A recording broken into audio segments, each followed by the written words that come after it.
that's maybe making defense contractors wealthy, then those have to be reconsidered. Now, obviously, the biggest expenditure we have right now is this war in Iraq. And I'm proud that I opposed the war in Iraq from the start, back in 2002. And I did so not because I didn't think that Saddam Hussein wasn't a bad man, but rather because I thought that it would cost us billions of dollars, thousands of lives. I didn't see a case for an imminent threat of weapons of mass destruction.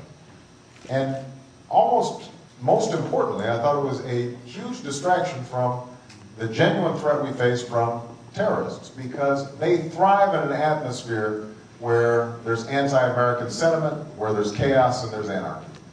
And I thought that this would unleash and fan even greater anti-American sentiment in the Middle East. Now, we're there now, and we're spending $275 million a day. This goes to the point that you're getting at. Money that we could be spending on early childhood education, on expanding healthcare to all Americans. $275 million a day. It is time for us to bring this war to a close. In January, I introduced legislation that would do that. It said that starting 2 weeks ago, we would have begun bringing our troops home, and that by March 31st of next year, we would have all our combat troops out.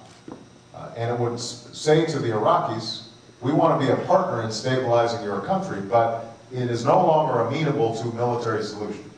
The only way for us to deal with the problems in Iraq is to arrive at a political accommodation, which includes, by the way, talking to the Iranians and the Syrians and creating a regional dialogue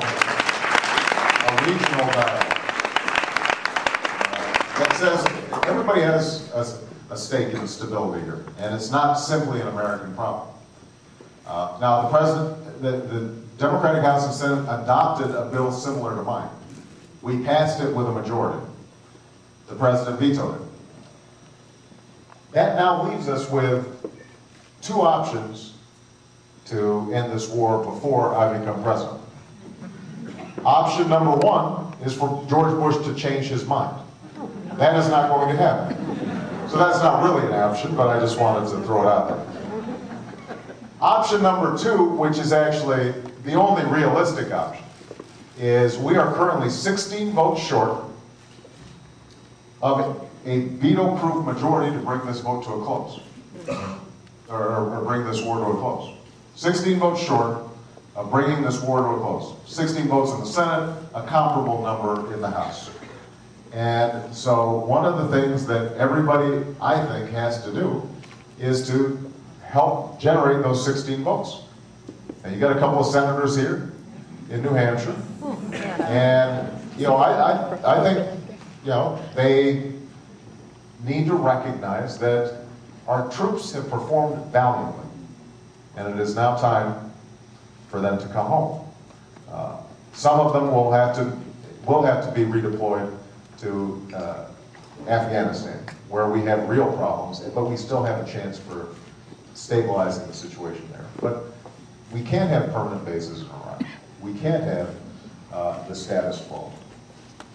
But the only way we're going to really make that happen is by people speaking out, and speaking out vigorously and forcefully.